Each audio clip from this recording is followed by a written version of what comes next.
Merci, cher Yves Lafayette. Merci beaucoup à Socience de nous accueillir. Et lorsque je dis nous, moi, je vais juste essayer d'introduire et de mettre en perspective historique ce qui sera la conférence des de Denis à Hittebud, avec qui nous avons la particularité de nous croiser autour de cette histoire, en particulier des histoires du Sénat. C'est lui le spécialiste de l'histoire des sciences, d'autant que José n'était pas spécialement intéressé par la science, il y reviendra, et que justement, on a affaire à une politique générale. Ça, moi, justement, je vais vous montrer et vous donner à voir la mienne ce que j'ai intitulé les images inaugurales. Et pour ne pas faire évidemment Jean et la science, parce que c'était extrêmement croustillant comme attitude, je ne sais pas, c'est que je rajoute les mots de la République. Bon, en effet, ce qui se passe, et ces trois images tentent de le dire, c'est que vous avez à la fois le néolithique, avec cette photo qui est à gauche, qui est une photo des Suborto, un grand classique de l'époque, très belle. Le son est un peu particulier, peut-être que c'est là, c'est en me déplaçant, sans m'entendre. C'est la salle qui est d'accord. Cette photo est celle de l'homme. En fait, on le voit, il a le visage, quand on l'écoute avec des bandes de son registre. C'est un homme de la Troisième République, il est très jeune.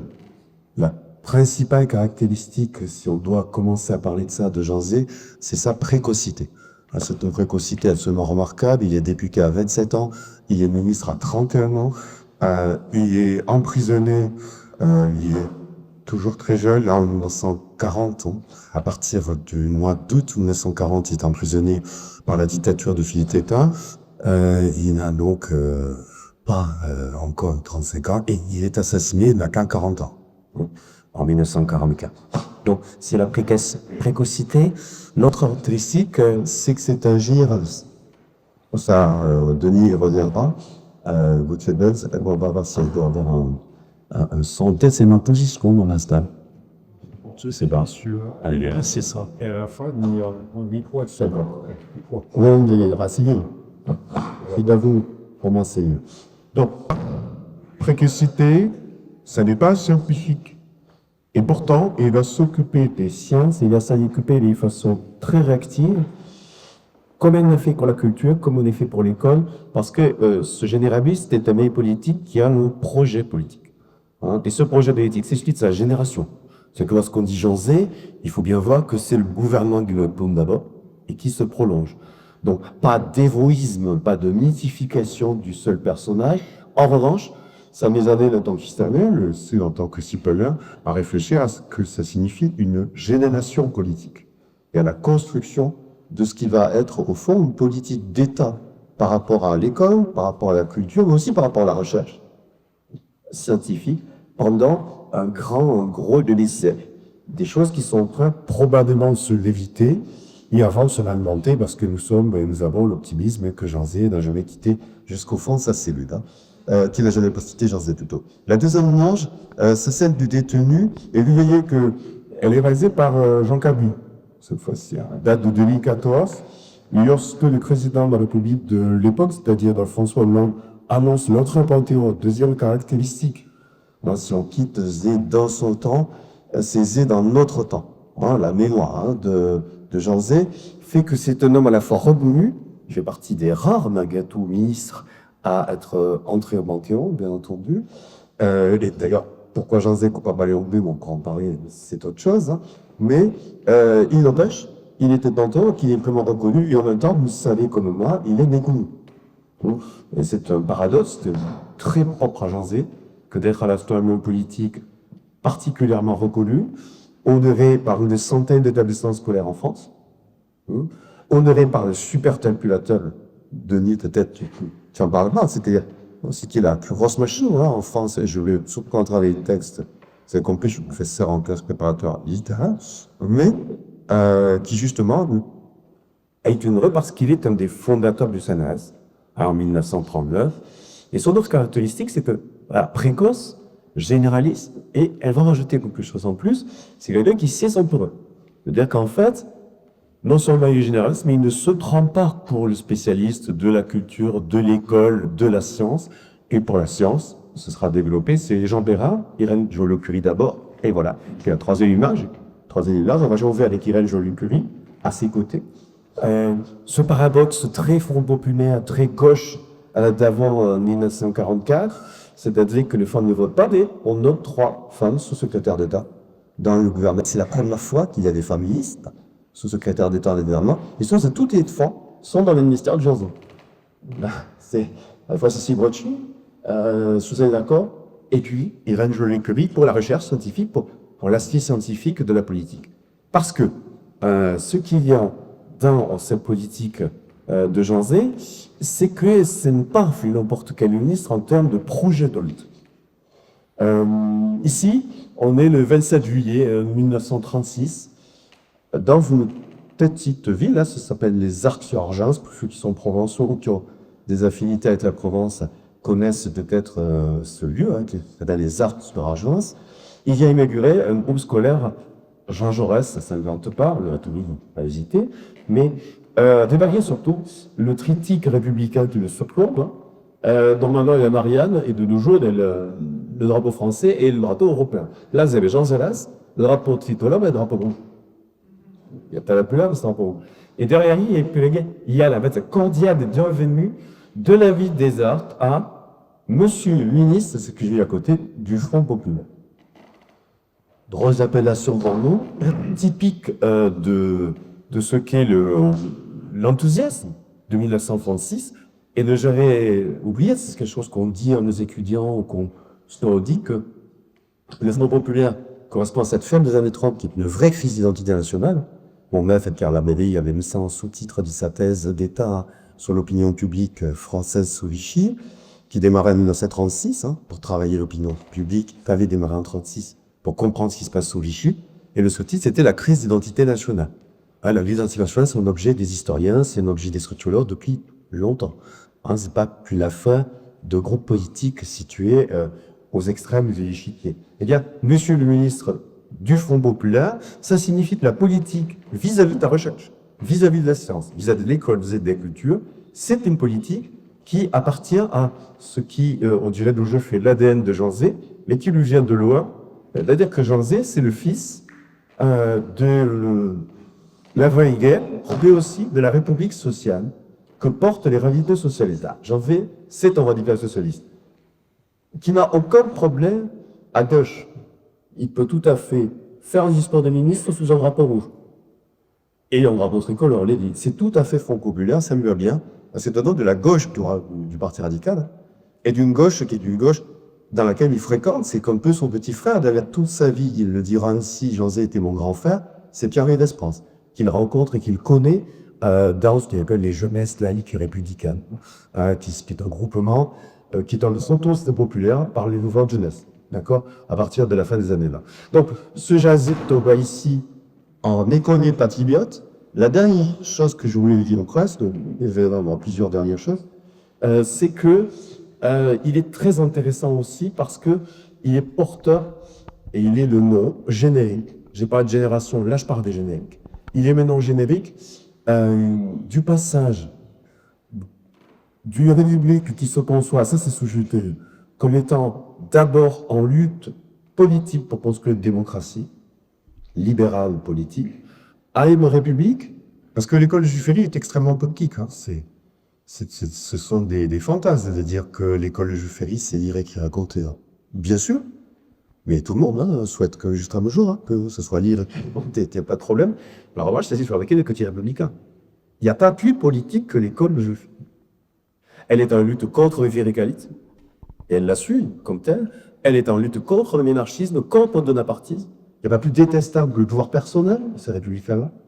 Et il faut le combattre en formant des petits républicains, ou en faisant le lycée de jeunes filles à 12, qui se crée en 1884, qui deviendra le lycée Saint-Sernin, c'est un clin d'œil amical, évidemment, mais qui est un succès très faible au départ. Les lycées sont payants, il y a des lycées de jeunes filles privés, au même endroit d'ailleurs, jusqu'à 1905. Et c'est un volontarisme politique. qu'est le projet politique de Jules Ferry. Eh bien, Jean Zay, c'est la génération qui considère, parce qu'il y a eu les morts de masse avec la Grande Guerre, que la solidité, parce qu'il y a la montée des populisés, des fascistes, comme on dit à l'époque, que la démocratie libérale politique ne peut être solide que si elle est une démocratie sociale. Et une démocratie sociale, ça veut dire la démocratisation de la culture, mais aussi de la science. Mais aussi de la science auprès des jeunes têtes blondes, quelles qu'elles soient, dont la génération Jean Zay et Jean Zay. Il est bien un bélier patriote, fils de la Grande Guerre, et de la milieu sociale des radicaux, son père, qui l'élève d'ailleurs. Alors là, lacanien, à vos clichés, hein. Le fils sur les épaules du père qui disparaît. Voilà. Alors mec, il aide de son fils qui porte son casque à brillant. C'est la première, on est le jour de la première, comment ça s'appelle, c'est par cœur, de la première fois, le militaire qui est Léon Zay, qui va passer toute la guerre au front, a une permission. C'est le jour de la première permission de Léon Zay que ce fichier est coupé. Et donc, son fils met le casque brillant, revêt la capote de son père, qui le masque, etc. Et la mère, Mirati, il est un peu inquiète pendant aussi, regarde ce qu'il avait de ce jeune très sérieux Jean Zay. Cette génération même considère, avec les compagnons de l'université en 1918-19, le plan de la CGT pour l'école en 1924, tous les travaux autour des horarieux pour les communiques, etc., qu'il faut changer la machine démocratique et que si on veut résister au fascisme, il faut être costaud sur les combats sociaux. Et que ça passe par ce que Jean Zay appelle, hein, et surtout Pascal Horry, qui a fait une magnifique thèse d'État sur la politique culturelle du Front populaire, ça s'appelle La Belle Illusion. C'est extraordinaire qu'on le livre, ça je veux dire mon admiration. Ce qui s'appelle la popularisation de la culture. Or, la culture, c'est aussi, et pas moins, la culture scientifique.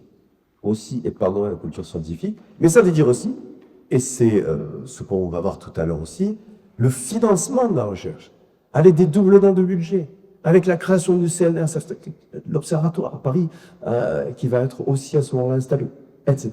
Donc, voilà d'où vient Jean Zay et pourquoi il est intéressant de voir de plus près une caractéristique, et c'est aussi un homme qui éveille. Alors, cette école du patronat, il va être un étudiant très massifiste, comme toute sa génération. Génération 1904, c'est particulièrement Jean-François Sillet-Nelly, l'historien, qui a travaillé sur les générations, c'est celle de Sartre, c'est celle aussi du poète Jacques Prévert. Voilà, c'est des gens qui vont venir la guerre, les militaires et le chaudinier. Il y a Jean Zay qui est sans lorsqu'il est étudiant. Il devient tout jeune débuté à 27 ans, quelqu'un qui doit, à partir de 34, de la victoire d'Hitler en Allemagne, et il est un des seuls dans sa génération aussitôt, dans Jean Técocité, de devenir antifasciste jusqu'à voter les crédits militaires. Et c'est quelqu'un qui vote les crédits militaires, tout en étant au départ très pacifiste, et qui va permettre le réarmement. Ce que le Front populaire, vous le savez, va faire, c'est le gouvernement de Lembourg qui réarme. C'est pas celui dans lequel le maréchal d'État était ministre de la guerre en 1903-1947, aucun cas a baissé les crédits militaires à ce moment-là. Donc, je pense que avec moi, l'analyse des réfugiés et des lignes militaires, ça c'est très important. Jean Zay, c'est un homme qui cumule tout ce que l'extrême droite déteste, juste à mesure. C'est-à-dire tout ce que les mauvais sciences détestent, fondamentalement, en France. Ça veut dire quoi? C'est ce que Charles Maurras appelle les 4 États confédérés de l'anti-France. Le premier de ces États confédérés, c'est le juif. On va se trouve causé par son père, sa famille paternelle est une famille juive d'Alsace, le départ. Deuxième, le protestant. On oublie là, on a beaucoup oublié l'anti-protestantisme de l'extrême droite. On l'a dû récemment dans un propos de Philippe de Villiers qui comparait d'une façon que seuls quelques historiens devaient comprendre déjà de nos jours, disant moi, il ne faudrait pas reproduire pour le séparatisme musulman la même erreur que l'édit de Nantes par rapport aux protestants. L'édit de Nantes comme une erreur historique, c'est pas banal. Et ça provient d'une culture politique anti-protestante, férocement anti-protestante et très anciennement anti-protestante. Le troisième des États confédérés de l'anti-France, bien entendu, ce sont les francs-maçons. C'est les comme son père. Et franc-maçon, il est aussi, comme son père, membre de la diversité, des irrevanceables. Il est membre de la ligne de pensée. Et le quatrième État confédéré, c'est les Métèques. Ipso facto, si vous êtes l'un quelconque des trois premiers, vous êtes métèque. Métèque, ça veut dire étranger. Et étranger à la France. Comme la presse extrême droite écrit à l'époque, un protestant peut un juif que s'habiller en protestant ou s'habiller en français ne sera jamais français. Il restera un juif, un protestant, et bon, je formasse. Et là, attends, ce que ça va produire, c'est le fait que vous avez... on retrouve Jean Cabu, et je vais en parler quasiment pour finir. Effectivement, c'est ce que je mettais, le temps de thème parti. Vous avez d'un côté un Jazet ici, on voit représenté de façon léboïde, hein, très clairement, dans un journal, qui est un journal de 1940, un journal de collaboration, hein, et qui montre l'épisode qui s'appelle l'épisode de la CIA, j'insiste pas, et Ardini 14,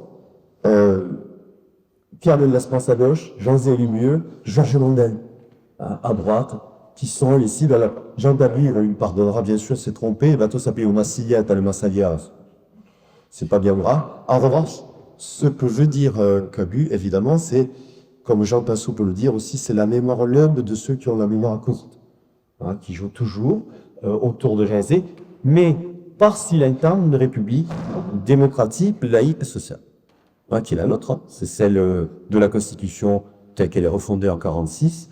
Alors, pour finir, bien des points, vraiment bien des points, et je te passe la parole à Vumona. Un texte un peu long, j'avais dit imaginer durable, je laisse ce texte parce que on est dans un moment pour la science qui est difficile de façon internationale, que les mouvements de type Stand Up for Science se déploient. Et là, il est possible qu'il y ait une mise en danger de toute cette démocratisation de la culture et toute cette famille du savoir scientifique. Ce que nous disait, c'est qu'à Jean Perron, ils ont, pour le côté scientifique, ils ont énormément lutté pour avoir des budgets. Et regardez les textes qui pourraient être écrits de nos jours, il dit en fait, le dogme de l'équilibre budgétaire empêche la réforme démocratique. Je peux le traduire en une seule phrase. Il dit le dogme, il dit la mystique, de deux façons. Alors bon, c'est pas un danger, comment dire ça, j'en sais, faut bien voir, on n'est pas avec un extrémiste, hein. C'est quelqu'un qui a très bien lui le budget de ses ministères, il n'y a pas de problème. Le ministère est énorme, hein, c'est l'éducation nationale, la culture, on dit les beaux-arts, la recherche scientifique, le sport. Bon, c'est tout ça, le ministère de Z, il est considérable. Et il s'est battu, et comme on dit, on est couvert d'un com, l'époque, il y a diffamation tout à fait possible. On est maintenant sur les réseaux sociaux, à l'époque, elle était dans la presse, hein, dont le brique fondouze dalle qui entre dans la peau. C'est un des titres journaux, après, voilà, quand on parle de diffamation, c'est appels au meurtre. Eh bien, utiliser le Z, évidemment, comme d'autres. Mais voilà, la mystique applique. Alors, il faut féliciter Denis Goodleben, avant même qu'il ait parlé, pour les raisons qui est celle que l'étude historique des gouvernements dans leur rapport à la science est un des parampôles de l'étude des politiques gouvernementales. D'accord? Donc, la conférence à laquelle on va assister maintenant, elle vient se placer dans le second mot de nos études historiques. Hein. Et nous, les historiens, alors, il y a les historiens des sciences, c'est encore autre chose, mais ceux qui font de l'histoire générale pour comprendre les fonctionnements politiques et le lien avec la science sont rares, et Denis est un de ceux-là. À l'effet d'être pampillé. Et là, la science est un peu la troisième dimension des politiques gouvernementales tournées vers la popularisation de la culture, c'est-à-dire profondément démocratique. Eh bien, il y a l'école dessus, il y a la culture en elle-même, et puis il y a la science. Et pas moins, pas moins. Et c'est pour ça qu'on est là aujourd'hui. Merci beaucoup.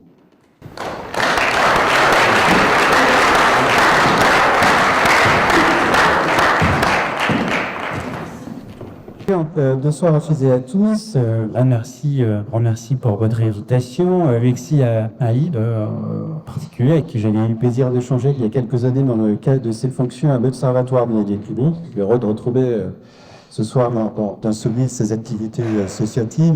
Merci aussi à Joseph, à Maïté, il faut mettre Tissoin, au Courmar, pour tous les aspects logistiques, pour l'accueil à Toulouse. Et puis, je suis très heureux ici d'avoir pu entendre une nouvelle fois Olivier, cette fois à Vélizy, sur tes terres pileusiennes, car jusqu'à présent, ils étaient surtout lui à Orléans et à Paris, et pour de cette grande figure de Jean Zay, encore l'an dernier, encore de l'hommage qui a été rendu à l'Académie des sciences à l'occasion des 80 ans de son assassinat par la milice de Vichy. Jean Zay, les années toutes et tous qu'Olivier est un des sports passionné et passionnant. C'est pourquoi j'étais enchanté de ton accord de participer à cette soirée pour apporter en prélude cette hauteur de vue sur Jean Zay, sur l'œuvre de Jean Zay. Alors cette œuvre, pour ma part, en tant qu'historien des politiques et des institutions de recherche, je la connais essentiellement pour tout ce qui a trait à la science, hein, à son organisation, à sa structuration dans notre pays. Ça tombe bien, parce que c'est quand même le sujet que vous m'avez demandé d'aborder ce soir. Ce qui est bien aussi, c'est que ce sujet, il était tout solidaire. À la période pendant laquelle Jean Zay a été ministre de l'Éducation nationale et des Beaux-Arts, du printemps 1936 à la fin de l'été 39, a en effet été déterminante, vraiment déterminante à l'organisation de la recherche dans notre pays et sous bien des aspects, on reste aujourd'hui encore les héritières, les héritiers de cette période. Mais on peut comprendre, on peut aller prendre finalement les enjeux et les débats, les réformes qui ont marqué cette période sans les replacer préalables dans une perspective historique de la construction du paysage scientifique dans notre pays, en France, à la fois une perspective et qu'une perspective plus resserrée, autour de entre les guerres, le thématique cette construction des aides scientifiques dans notre pays. Je pourrais vous en parler grosso modo, c'est mon sujet jusqu'à ce que mort s'ensuite. Hein. Votre mort, évidemment, pas la mienne.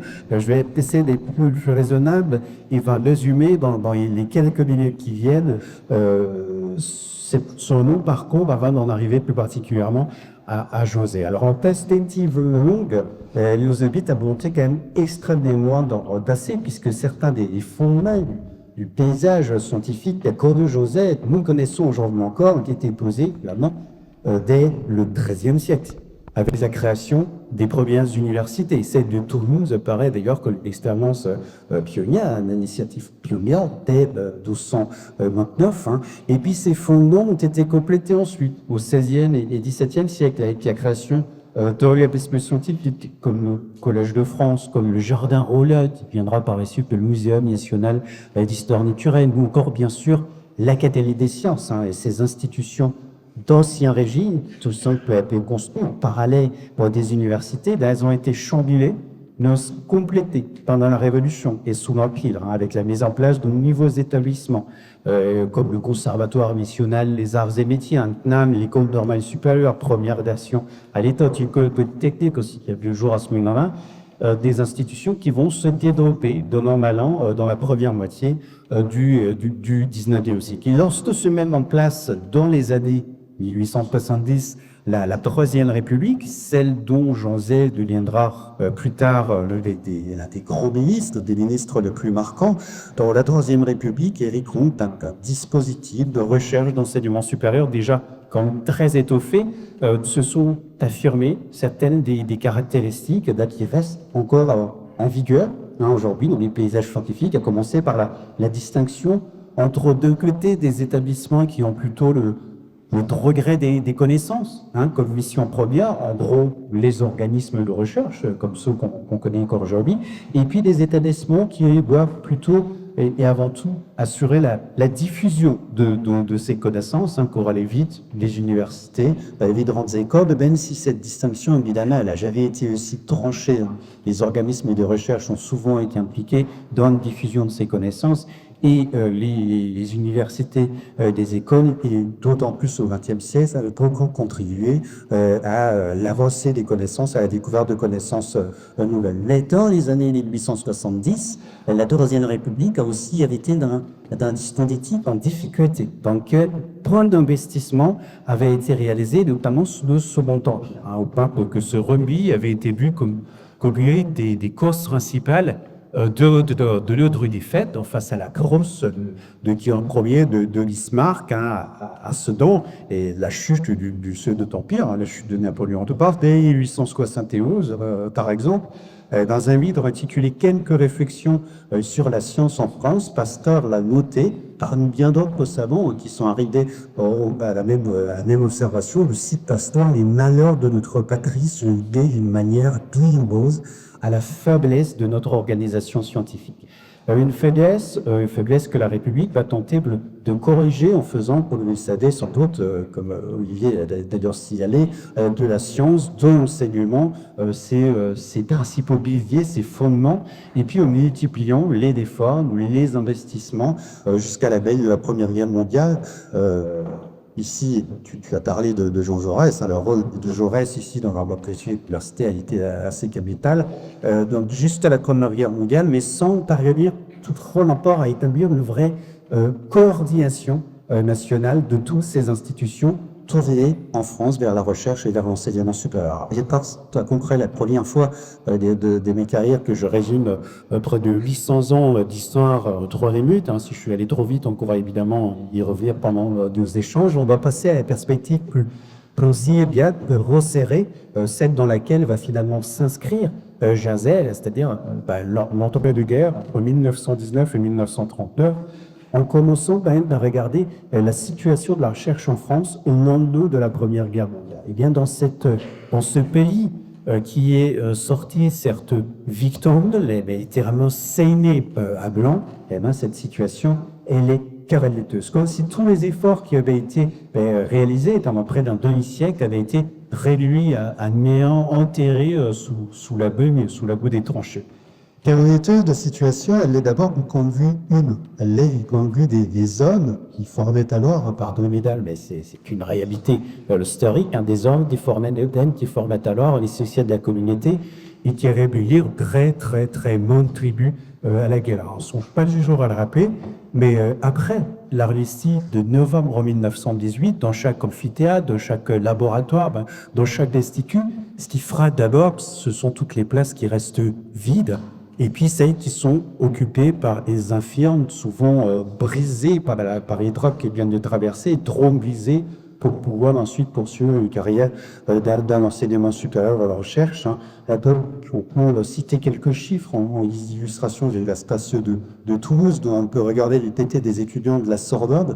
En novembre 1918, 40% des étudiants de la Sorbonne manquent à la paix. C'est une hécatombe, d'une tragédie. Il y a même des chiffres encore crampants, par exemple celui de l'école normale supérieure à Darry, sur les 259 élèves et promotions de 1910 à 1913 de normale supérieure, donc 259 élèves, 230 ont été mobilisés entre 14 et 18, et sur ces 230, 107 ont été tués et 97 blessés, souvent trop brièvement, pour reprendre après une carrière en CMA ou la recherche. C'est une incroyable hécatombe pour la France en général, pour la science française en particulier, dont la France et la science vont mettre quand même pas mal de temps à se remettre. Et puis, calamiteuse, la situation à ce moment-là, elle est ici du point de vue des ressources matérielles. Le pays est littéralement ruiné. Dans le sens, il a gagné, mais à quel prix? Et de chaque laboratoire, c'est là d'avoir des points sur le manque de moyens, le manque de financement, le manque d'instruments. En fait, voilà, bon. Vous allez me dire, l'affaire, est-ce qu'on a déjà entendu que ce soit des scientifiques à se plaindre du manque de moyens, de l'insuffisance des moyens qui leur sont accordés, à dire juste aujourd'hui, finalement, on ne dort pas, quand on se plaint de connaître ça. Évidemment non, mais à l'époque, en fait, les laboratoires connaissent une telle misère qu'elle est déplorée bien au-delà de la communauté elle-même. J'en veux mon preuve des interventions de certains politiques tellement de la guerre, qui s'émènent de cette situation. À la Chambre des députés, par exemple, les Blou, déjà, on va le retrouver, on l'a vu avec Olivier, on va le retrouver évidemment encore tout à l'heure, comme Maurice Darès. Maurice Darès, je mets cette photo qui semble bien représentative des vues d'Arès, c'est la fête de Jeanne d'Arc à Queupières. C'est pas la plage d'Arc, ça y est là. c'est de Maurice Darès, évidemment, sinon cet hôtel n'aurait aucun sens. Et que Darès nous interpelle leur confrère à la Chambre des députés sur la détresse des laboratoires. Et Darès doit lui jusqu'à écrire un manifeste qui s'intitulait « Pour la haute intelligence française », il écrit, je cite, que la misère de nos laboratoires est quelque chose de prodigieux. C'est une misère indigne de la France, indigne de la science. Et quand même voir des personnalités On s'y est casé que le socialiste Léon Blum et le nationaliste Boris Barès. Se Groenland sur un tel sujet, c'est quand même, on était face à un vrai enjeu, à un vrai débat. On trouve des politiques finalement qui réussissent à d'un côté à l'autre, faire le néant autour de quoi quand il veut, le peuple quand même, bon sang, le peuple, vous arrivez à former une véritable innée autour d'un sujet d'intérêt national. Ensuite, il apparaît, pas seulement d'ailleurs sur les corps de la Chambre des députés, qui apparaît aussi dans la presse. Et de regarder cette édition du 23 mars 1921 du Petit Journal. Pro Coladeau, que j'étais, la drôle misère de nos laboratoires. Et le Petit Journal, donc dans l'article qui a reçu l'irréel par exemple chez le LQ. Chez Madame Curie, qui dans sa maison de radio, l'Institut du radio de Paris, tout loin vient d'être construit, mais déjà 30 types pour ces dragons nous parlent avec le cahier et sourire des 12 000 francs de subventions qui lui sont accordés annuellement. Ça paye le charbon, l'État tout à fait, dit-elle. Donc, quand même une situation assez catastrophique. Et puis, le Lydie Journée de son mythe aussi à la découverte d'une longue de personnalité, d'abord à la faculté des sciences de Paris, le bout d'un corridor sombre, un escalier poussiéreux, largeur d'œil qui combine chez monsieur Jean Perrin, laboratoire de Chine qui dit 3 pièces en enfilade, grand chapitre dans laquelle il y a des débarras et préparation traitataire, son collier faute de plate, pittoresque. Et là, alors on va s'arrêter en plus sur cette personnalité, c'est Jean Perrin, qui va que nous conduire, Olivier l'a avancé, jusqu'à Jazet. Alors Jean Perrin, au début des années 20, c'est par n'importe qui. Avant la guerre, ses travaux sur les rayons cathodiques, sur les rayons X, sur le mouvement premier, ont fait l'ennemi l'un des scientifiques les plus brillants, des physiciens, des physico-chimistes et brillants de sa génération. Il a aussi participé en 1911 au congrès, célèbre congrès Solvay, un roi assis dans une posture aussi studieuse que celle de Marie Curie. Il a démué en 1913 des atomes. Les atomes, c'est un forondel de succès délivré qui fait un peu le point sur la recherche, la science physique et physico-chimique à l'époque, qui a été un véritable best-seller, d'ailleurs sans cesse réédité depuis et jusqu'à nos jours. Jean Berruet s'est engagé aussi dans la mobilisation de 14. Il a tenu un rôle important. Bref, voir une personnalité de cette envergure condamnée à une telle misère, ça fait quand même un peu quelque chose, c'est pas aveugle. Et Jean Perrin, frappé personnellement par cette misère, est conscient qu'elle pèse même sur les épaules de la plupart de ses confrères à travers les pays, entreprend avec Maurras, que lui donna de surcroît en 1926 un prix Nobel de physique, c'est des photos prises en 1926, donc après l'obtention de ce prix Nobel, il entreprend une véritable croisade en faveur de la recherche en France, croisade qui va le conduire d'abord à solliciter le soutien des mécènes dans les années 20, en particulier celui du baron de Rothschild, qui se montrera très généreux dans ses œuvres scientifiques, puis a tenté d'obtenir un engagement plus raisonné de l'État, avait pour succès assez problématique jusqu'en printemps 1936.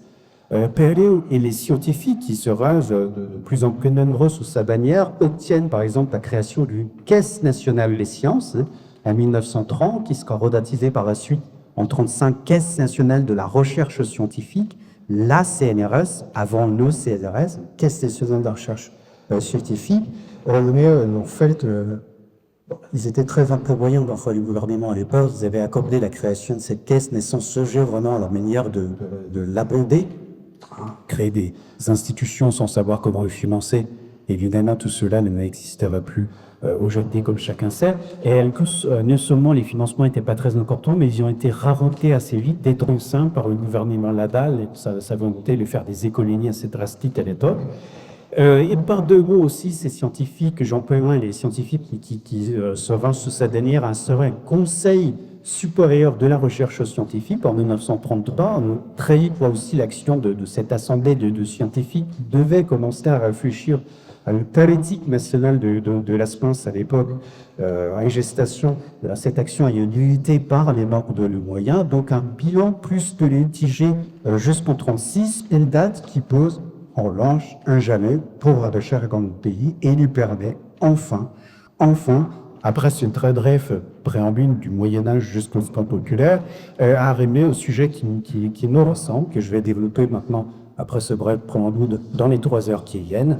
Non, vous avez eu peur. Non, grâce au réseau Jérémy, Jean Zay et la Sens. Alors, sans porter aidrage à la mémoire de la personnalité qui nous réunit, il faut dire quand même qu'au départ, Jean Zay et l'essence, c'est rien de nous. En tout cas, c'est pas grand-chose, parce que le parcours de cette icône qui est distinguée, de ce brillant étudiant en droit, de ce jeu d'avocat Doria est écrit dans les pages du journal républicain que dirige son père, que devrait dire qu'on a vu le fait dans la T'as vu, son père, il était caché sous la redingote de ce déité radical qui a été élu en 1932 alors qu'il avait 27 ans seulement et qui contribue à préparer 3 ans plus tard le ralliement des radicaux rassemblement populaire avec les socialistes et les communistes.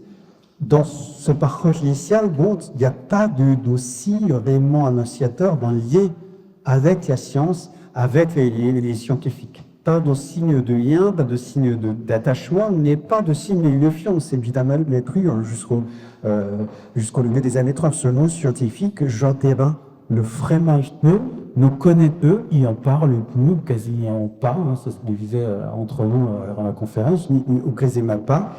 Mais en fait, la data quelle c'est ça là.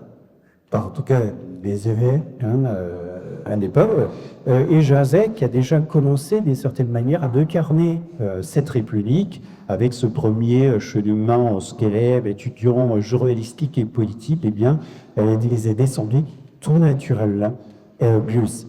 Et quand le Rassemblement populaire devient un front populaire, qui remporte les élections du printemps 1936 et confie les daines de l'éducation nationale et des Beaux-Arts à cette étoile d'autant qui est de la Coty, à l'âge de 31 ans, en 31 ans seulement, Jean Zay et la science, ce sont des rencontres. Ensuite, des rencontres avec évidemment les responsables et les personnels des établissements d'enseignement supérieur et de recherche qui sont placés sous la tutelle de ce ministère. Il y a surtout rencontre liée, l'a annoncé tout à l'heure, avec 2 personnalités, 2 sous-secrétaires d'État qui vont gérer successivement le portefeuille de la recherche scientifique auprès de lui. Et Curie, tout d'abord, des Jeux 36, puis Jean Perrin, dont on a parlé depuis tout à l'heure, à partir de 7 ans. Alors, 3 précisions à ce stade.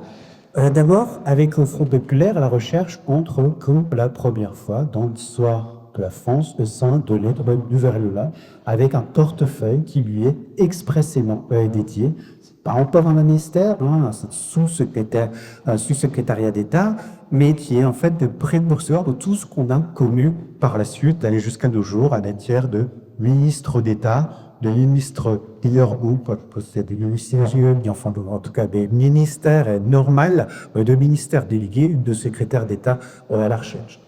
La deuxième précision, elle a trait à l'histoire tangible de la Troisième République. Ne soyez pas surpris d'apprendre que Jean Zay a travaillé avec des sous-secrétaires d'État et pas des secrétaires d'État, en fait, pour des réseaux de tradition politique sous cette République-là, la Bosnienne, et j'avais eu de Sopera de Balkan, des secrétaires d'État, que des listes de sous-secrétaires d'État. Il n'y a rien entre dans les 104 gouvernements qui se sont succédés de 1871 à 1940. Enfin, il faut reconnaître que le choix de ces personnalités, Iroy Curie, puis Jean Perrin, ce choix n'appartient pas à Jazet à l'époque, c'est en effet les Bleus qui, sur les conseils de Jean Perrin, qu'il connaissait depuis l'école normale supérieure, à qui il avait apporté son soutien, comme on l'a vu dans les années venues, pour soutenir la recherche scientifique sur les bancs de la Chambre des députés, et qu'il avait côtoyé ensuite dans les années 30, lors de rassemblements politiques, mais aussi lors de manifestations antifascistes, liées les deux, donc, qui a décidé de créer ce sous-secrétariat d'État et d'y désigner d'abord Irénée Curie au service des Domponto, celle nationale, évidemment, bien entendu de ce ministère, mais aussi celle de la place des femmes dans la société. Je me rappelle, les Français, les ont fait, il a dit, toujours privé les œuvres pour l'attrait du gouvernement d'Irénée Curie, avec Guy Lepofal que tu as cité, visait à tromper cette aberration. Comment pouvait-on estimer, comme les signataires pouvaient-ils estimer, c'était quand même de ce côté-là qui faisait principalement le barrage, que personnalité couronnée par un prix Nobel de chimie que l'Hydra Curie a obtenu en 1935 avec Frédéric Geneux, donc couronnée par un prix Nobel et participant à la conduite des affaires du pays, était indigne d'accéder à une pleine citoyenneté, mais juste parce qu'elle était une femme. Ça, c'est quand même aberrant. Un prix Nobel et ministre, mais bon, je suis une femme, donc pas de visibilité. C'est quand même fou quand on lit ça à posteriori. Je vais tourner les yeux que l'ensemble des archives et témoignages concordent pour dire que l'Hydra Curie n'a pas accepté cette responsabilité à l'époque qui allait la contraindre à s'éloigner de son laboratoire avec l'enthousiasme du délirant. Aujourd'hui, les ministères semblent provoquer des enthousiasmes délirants sur telle personne et l'accéder. À l'époque, c'était pas le cas d'Irène Curie. Elle a fini par se laisser conduire précisément pour servir cette cause, science et femmes, et avec la garantie des pouvoirs quitter plus que le gouvernement afin de retrouver son cher laboratoire, ce qu'elle fera effectivement dès 1936 en laissant la place à Jean Perrin. Et elle a assisté ici au passage à ça, le son des archives qu'Emmanuel Cosseté concorde ici pour révéler qu'elle avait des défauts tels absolument d'intérêt, qu'on espérait de la faire une carrière politique à laquelle, de toute manière, elle n'aspirait pas. C'était cette rigueur scientifique qui l'incitait à dire constamment et souvent, d'après justement ces témoignages, ce Vincent Auriel aidé des écritures publiées, et souvent c'est corromant l'année. C'est vrai que quand on est à la nation de vérité, il y a quand même beaucoup mieux la loi comme du je parais évidemment passé, enfin, ne faites pas des parallèles. Il y a beaucoup de gens.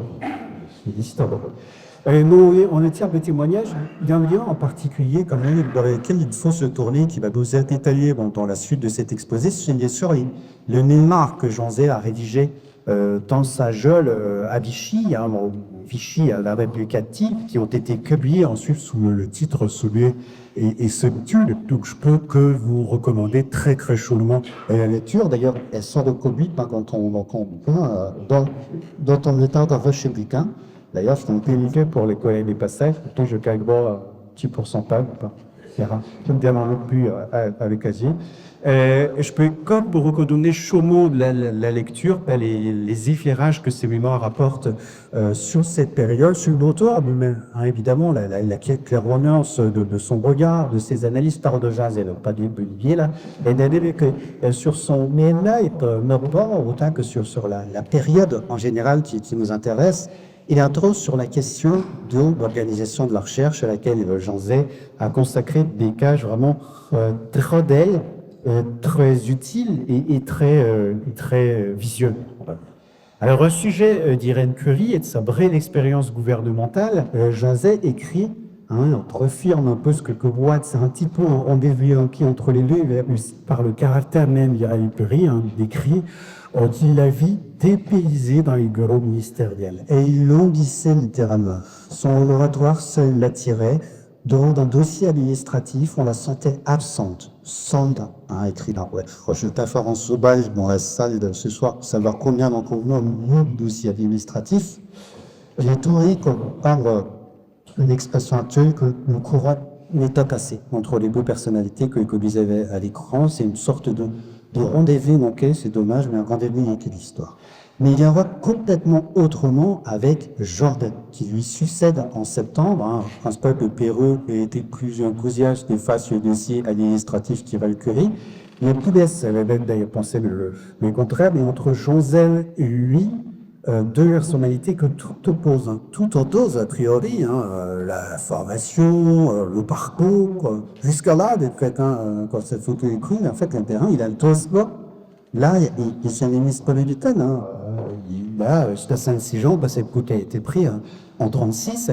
Et là, entre ces deux personnalités que tout oppose a priori, se produit une alchimie, forme d'alchimie, comme le peu du savant et du politique. De notre histoire n'offre finalement qu'assez peu d'exemples aussi aboutis que celui-ci. Les mémoires de Jean Z permettent de faire revivre cette alchimie presque étape par étape. On lit quelques passages. Il y a d'abord l'image d'Épinal. L'image d'Épinal, et Jean Z note dans ses mémoires que les puisées de chemin qui encadraient le visage de Jean Perrin d'une auréole de génie lui composaient la tête nue du savant. C'est vrai que Perrin est à la tête nue du savant.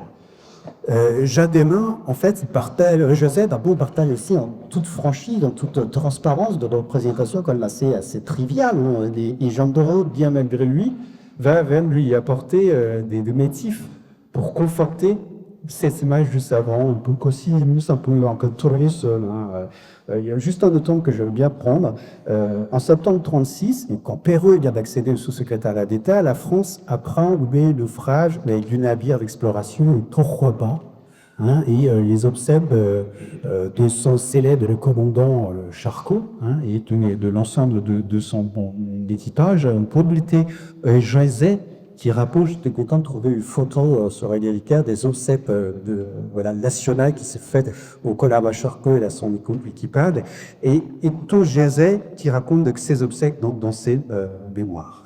Chargé de prendre la parole au nom du gouverneur, et bien qu'il nous, pendant toute la messe à Notre-Dame, renoue incessamment son discours à voir, mais si élément que je dis du plus court, j'appelle la suicidaton.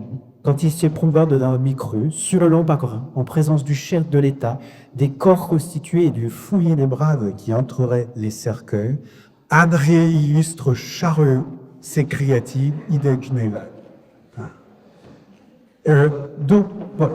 L'ochisme est fort bien malgré lui, mais José ne s'arrête pas à ses considérations. Il repart vite chez ce savant, qu'on dirait un peu perché, on dirait déjà dit, de grande qualité au service d'une ambition. Je cite plus jeune, ce sous-secrétaire d'État septuagénaire et glorieux déploya la fin d'un jeune homme, l'enthousiasme d'un débutant, non pour les honneurs, mais pour noyer l'action qu'il fournissait. Sous des dehors paisibles, Jean Perrin brûlait de passion. Et Jean Zay reconnaît cette passion et apporte son soutien le plus intense.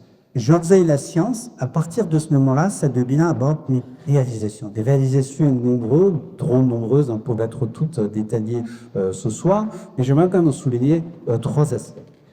Au niveau national, sur les conseils de Perrin, Jean Zay renforce et complète les structures établies dans le Front populaire, mais évoqué tout à l'heure, à la Caisse nationale de recherche scientifique, qui manquait, comme on l'a vu, le crédit, jusqu'en 1936, son Conseil supérieur de la recherche, qui est en 1933, mais qui ne s'était quasiment qu'à réélu depuis 1933, faute précisément de moyens à distribuer au laboratoire, bien Jean Zay adjoint au sein de son ministère un service central chargé, je cite son décret fédéral, de diriger, promulguer et coordonner à l'échelle nationale toutes les activités consacrées à la recherche dans tous les domaines. Ce service devient des véritables bras armés d'une politique nationale de la recherche qui se met en place à l'époque et pourrait dire de sorte de récapituler des salles où un conseil supérieur délibère, un service central exécute et une caisse nationale de la recherche scientifique, avec un budget fort hausse, une très forte hausse, Olivier l'a évoqué tout à l'heure, bien financé. Alors, il faut rendre à César ce qui lui appartient. La hausse de ce budget, elle est due à Jean Perrin. Et Jean Zay le révèle dans ses mémoires en relatant des visites chez les ministres des Finances. À l'époque, c'était Vincent Auriel. Je vais encore lire un passage de ses mémoires de Jean Zay. Il écrit « Nous désirons porter à 20 millions les crédits de la recherche. Malgré des efforts, le ministre des Finances ne m'en accordait que 14. Je l'appelais à Perrin. Il en faut bien, me dit-il. Et Jean Zay répond, rien à faire. L'intervention même du président du Conseil ne m'a pas permis de faire fléchir notre collègue des Finances. Soyez bien, répond Perrin. Si vous voulez, les accords. Et Jean Zay poursuit, ils n'ont rendu chez le ministre des Finances. Jean Perrin prit la parole en entrant. Il est un taille d'honneur. Notre n'est plus placé avec une parole. Celui qui fait noyer dans un flot de d'illustrations pathétiques, de résilience implacable, de saisies par ordre diffus et apporté, à sa sortie, Jean Perrin n'a depuis une an de deuxième volet des réalisations s'observe sur le terrain de créer de la recherche, dans les laboratoires. Les laboratoires existants bénéficient d'un soutien inédit. Il accorde les personnels de l'élite mission et d'œuvrer au progrès des connaissances. Les personnels qui peuvent briller à la bonne marche des instruments et qui des personnels scientifiques, évidemment, avec plus grade, qu'on disait à l'époque, d'attacher, de charger, de mettre, d'Ibaka, mais on dirait, il se disait même par le fait que le directeur a été de recherche qui préfigure les grades qui seront repris au sein du CNRS ultérieur. Et qui de nouveaux laboratoires sont inaugurés à l'époque, qui sont souvent au délire, un très bel avenir. En premier, j'aimerais juste prendre quelques exemples à titre d'illustration concrète de cette action de Jean Zay et de Jean Perrin qui se traduit sur les terrains de la recherche.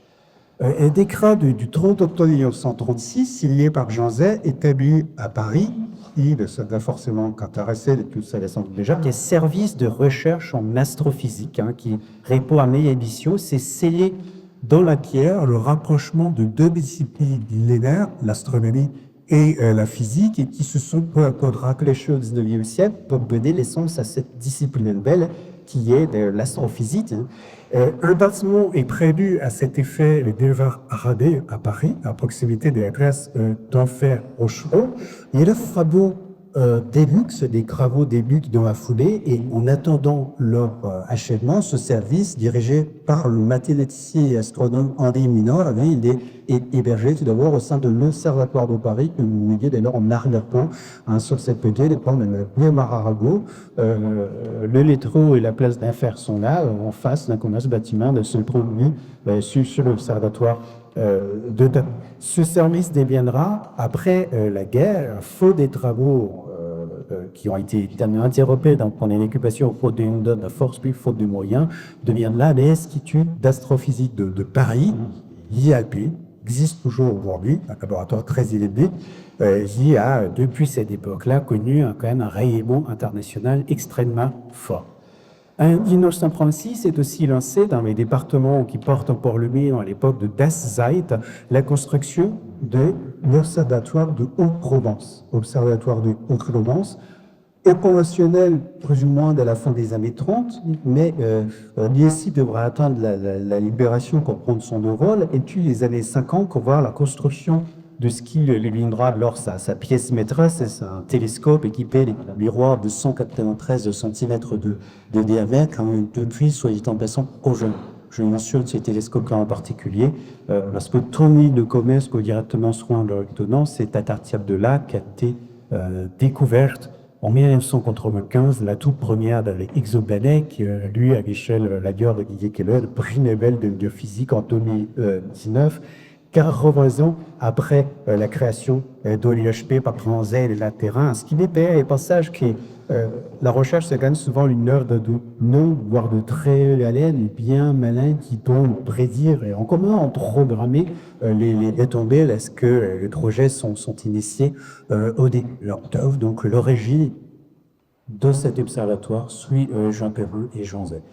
Et de ces retours en région parisienne, Livry-sur-Seine, un autre laboratoire, même mentionné, c'est la laboratoire de synthèse atomique. Synthèse atomique, il est inauguré en 1937 et est réalisé, comme son nom l'indique, la symbole des derniers éléments artificiels qui a donné à Prélège-Oblu et à Yann-Perry, on parlait tout à l'heure, des leurs brus, le lait de Chine, donc en 1900, enfin, et celui, ces photos très là. En 1935, 1937, création de ce laboratoire de synthèse atomique, placé sous la direction de Frédéric Jolieu, avec des installations de haute tension, disposées dans une cathédrale de 8 étages de 36 mètres de nombre, un peu plus haut qu'un immeuble de 7 étages. Il y a un lieu qui a été immortalisé quelques années plus tard, sous l'occupation, par Rodin Renaud. Très bonne photo, aussi voit un peu les équipements à l'époque. Et Duhamel écrira que ce laboratoire a lui atterri quand il est arrivé à la porte, puis fort collé de réflexe. Porte de réflexe. En essayant tout ça dans ce domaine de la recherche nucléaire, commence à l'épée nucléaire à l'époque, et le projet capital se pose alors. il y avait pas plus d'insistance que quand Jean Perrin et Jean Zès étaient communs, mais même glissent quand même doucement mais sûrement vers la guerre, Niveliguet, Médiane. Après la découverte de la fission nucléaire par Otto Hahn, Lise Meitner et Fritz Strassmann en Allemagne en 1938, les travaux de Frédéric Joliot identifient très vite un su au sein de ce laboratoire en mai 1939 un BP d'ordre pour 3 brevets au compte de ce qui est encore la Caisse nationale de recherche en plus haute, pas encore la CNRS, mais la CNRS. Et Jacques Robert s'est intitulé Dispositif de production d'énergie. Et procédé de stabilisation de ce type de production d'énergie. Et en fait, on ressent les principes généraux de la construction de ce qu'on appelait à l'époque bilatonique, qu'on connaît lors du souvenir de réacteurs nucléaires. Et le troisième livre s'intitulait Perfectionnement aux charges explosives. Et donc, jetait et base. Encore l'intérêt, on raconte que ça a beaucoup de travaux par la suite pour l'atteindre, quand même les bases du type atomique, c'est-à-dire que ce dispositif qui était en train de mettre en place Jean Veit et Jean Perrin à cette époque-là, avec ces tiroirs, les sacs de naissance du nivelet de parce qu'on parle depuis des sciences formelles, des sciences de la nature, des sciences dures, comme on dit parfois. Et il faut aussi parler des sciences molles. Moi, je préfère parler des sciences timbre, les sciences humaines, elles ne sont pas oubliées, puisque Jean Veit, le 7 mai 1937, avait créé l'Institut de recherche et d'histoire des textes, avec pour mission de recueillir, de préserver et de photographier les manuscrits ossiens sous la panelle de 2 archivistes palébraphes, recrutés à l'époque dans l'étude qui était à l'attention de Bill quand on peut, certaines prestances, 2 archivistes palébraphes, Félix Bras, qui est juste ici, et Jaïb Biard, là je le montre bon, il y a que ça le faute sur la photo, à l'époque, comme ça c'était, qui vont déployer au sein de cet institut une activité actuellement improbable, tant d'années dans les bibliothèques à travers l'Europe, prolifèrent lors des découvertes majeures, médiques, manuscrits qui restent encore aujourd'hui de la orchestre romaine Sulpicia dans une perfide, dans une bibliothèque à Venise, etc., etc. Et d'ailleurs permettent, pendant une première d'activité de cet institut, de 37 à 39, de sauver tout un tas de manuscrits anciens, et photographiés et conservés et de rendre disponibles aux scientifiques du monde entier, des manuscrits qui ensuite, souvent, seront détruits pendant la Seconde Guerre mondiale, par un tel demande la destruction d'un certain nombre de bibliothèques, des manuscrits perdus. Et grâce à cet institut de recherche et d'histoire des textes, il existe encore de Jacques Butte au sein du CNRS, bien faire cette œuvre en faveur des sciences humaines et de l'auteur social, des sciences humaines à l'époque. Alors, ça va être utile d'impliquer les exemples très concrets sur le terrain, mais je vais m'arrêter là et passer au troisième aspect. Je vois le temps de l'Est, je vois donc en ce que je fais le attendre. Je continue encore un peu? Oui, d'accord. C'est juste à souligner, d'accord, moi je continue. Pour le troisième aspect des l'œuvre commune de Jean Zay et de Jean Perrin, celui qui pense le plus la base de Jean Zay, en fait, cette recherche qu'il a permis d'organiser et de charpenter, il faut la montrer. Il faut la montrer au plus grand nombre, révéler ses méthodes, ses avancées, la donner surtout aux plus jeunes, alors plus jeunes qui viendront peut-être ensuite la soutenir et qui la grossir ses rangs après avoir effectué de bonnes études à l'école et à l'université. D'un mot, il faut la démocratiser, cette recherche, et c'est tout l'enjeu de la création du travail de la découverte à part. Conçu d'abord dans le cadre de l'exposition internationale de 1937, où il avait rencontré un succès pharaonique, ce palais des découvertes. En 6 mois, il avait accueilli plus de 2 000 visiteurs et de visiteurs, et c'est assez considérable. Il a été des vitrines. Alors, quel pays il fallait de vitrines avec ses sections de mathématiques, d'astronomie, de physique, de chimie, de biologie, de lexie, etc., etc. Dans lequel les publics pouvaient rencontrer ce qu'on appelle les des démonstrateurs qui réalisaient plusieurs centaines d'expériences en direct, comme elles étaient réalisées dans le laboratoire en Dimitri, donc de son éminent paysage scientifique que Jean Perrin et Jean Zay ont bâti et qui a abouti à la création du CNRS le 19 octobre 1930. Parce qu'il peut être que je dis de quelqu'un du CNRS, pas seulement parce qu'il est vers ce salaire faramineux, mais c'est typé la consécration de cette œuvre commune, l'idée de créer un organisme national réunissant toutes les missions, toutes les instances, tous les laboratoires que j'évoque depuis tout à l'heure, était au fait examinée par Jean Zay et Jean Perrin dès la fin de l'année 30. Sauf que les soubresauts de la politique intérieure, aussi bien sûr la été des tensions internationales, dont tardé la mise en place de cette institution regroupant en scène jusqu'au développement de ces tensions internationales atteignant leur paroxysme. Les CNRS doivent finalement jouer le 19 octobre 1939, 6 semaines après l'entrée en guerre de la France contre le Troisième Reich, avec entre autres pour mission évidemment de participer à la mobilisation scientifique pour faire face à la guerre, mais aussi d'organiser la recherche bien au-delà du conflit, dans une perspective réelle et nationale, comme y aspirait Jean-Perrin et Jean Zay depuis le temps 1936.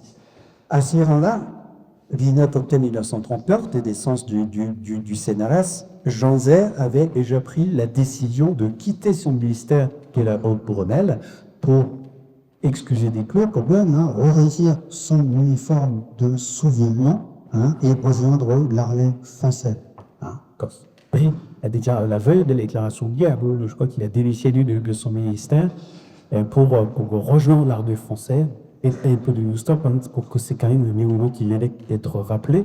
Mais c'est délido sous son ministère qui était établi tous les principes et toutes les fondations donc de ce qui devient, se dit la POCON 33, que CNRS. Et CNRS, c'est des liens à un enfant, on peut dire posthume, mais un enfant comment du Front populaire et non plus de création de Jean Zay et de Jean Perrin, mais son décret fondateur ne porte pas leur signature, mais c'est du successeur de Jean Zay au ministère de l'Éducation nationale, et c'est peut-être Yvon Delbos, peut-être un peu moins connu. Porte évidemment aussi la signature du président de la République à l'époque, qui s'appelait Alain Delon.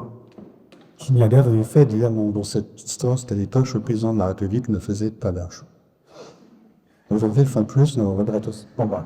Et entre les noms de sa prison, Jean Zay est revenu en quelques mots très très fort et encore une fois très, très visionné sur cette création après avoir appris le décès. Donc Jean Zay est emprisonné, il apprend le décès à l'exil à New York le 17 avril 1942 et Jean Perrin, et qui venait d'ailleurs de signer à New York, de quitter la France et de signer à New York durant de ses 70 ans ce document que vous avez là, qu'on garde religieusement dans les archives du CNRS, son engagement à New York au sein de forces françaises.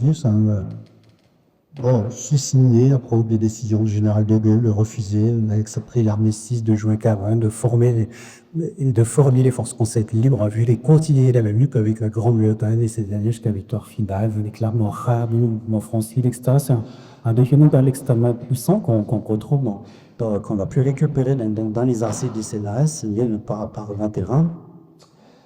Et on retrouve aussi un autre document qui est très révélateur en fait de ce lien très fort que dit Denis. Jean Zay à Jean Perrin, je ne sais pas si on trouve ça dans les archives de l'Académie des sciences, André Nébussier de Jean Perrin, où Jean Zay écrit, je tiens à le dire, après avoir commis notre gros choc, je suis senti d'avoir rappelé que des essais, la tâche pour la recherche scientifique a été bien facile, puisqu'elle n'a consisté qu'à subléter la compétence d'un dit cause, ce Jean Zay qui écrit aujourd'hui, il venait parler pas, mais il fait oublier.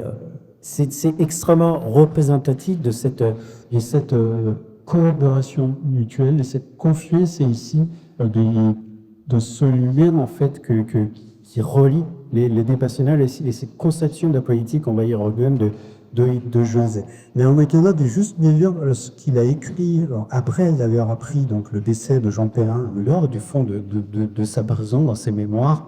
Et là, ce qu'il écrit Jean Zay, quand les autres sont habitués à travailler à l'écart les uns des autres, il est malaisé de les reprocher. Leur collaboration loyale suppose de précis sacrifices d'amour propre, des possessions mutuelles, une confiance réciproque qui ne naissent point naturellement.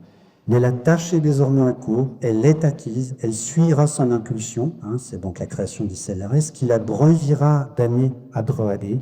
Les institutions à exploder, on s'étonnera plus tard qu'il ait fallu d'attendre si longtemps, avant de mourir, tragiquement isolé, et l'amener de ses amis, l'idée de la ferveur nationale qui se fut penchée à son chevet, Jean Perrin aura, du mien, eu cette certitude dans les laboratoires de France et dans une chambre d'hôpital de New York que toutes les pincées ont dû se tourner le 17 avril, une chambre anonyme venait de s'éteindre bonne pensée, de cesser de battre un grand cœur. Quand Jean Perrin, de mort d'épuisement, un an après, une année après avoir signé cet engagement au sein de la France, qui est, je pense, un des plus beaux images qu'on a rendu à Jean Perrin au moment de son décès.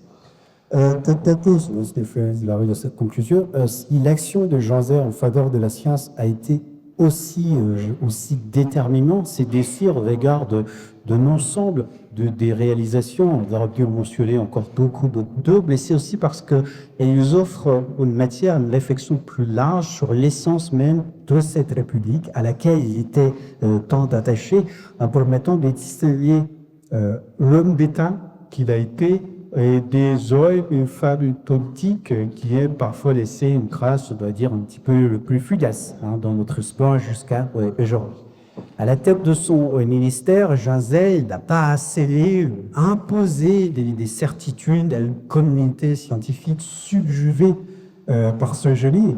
Non, en fait, il a su éviter les attentes, apporter en ce qui en s'en fallait la sommée de Jean Cavien, en l'occurrence qu'il les défendait avec le plus de vigueur, le plus d'inspiration. D'ailleurs, justement, donc ce document qui intègre dans les archives de l'Atelier des sciences, ma tâche a été bien faite, puisqu'elle n'a consisté à suivre ces conseils, que vous aviez de vous et la communauté scientifique marrant. Et très soupir de finir de répéter les noms que j'avais pensé à l'Académie des sciences lors de mon âge, Jean Zay, l'un dans lui. L'INAC a été quand même très bienveillant. Voilà, Denis Joseph à la recherche française. Bon, on va pas parler préserve de la situation qu'on connaît aujourd'hui, mais on va vous dire que l'avenir va être à son tour aussi généreux pour vous offrir une nouvelle personnalité de cette envergure. Et en étant dans cette atelier, on a beau trois, je vous remercie de votre attention. Merci.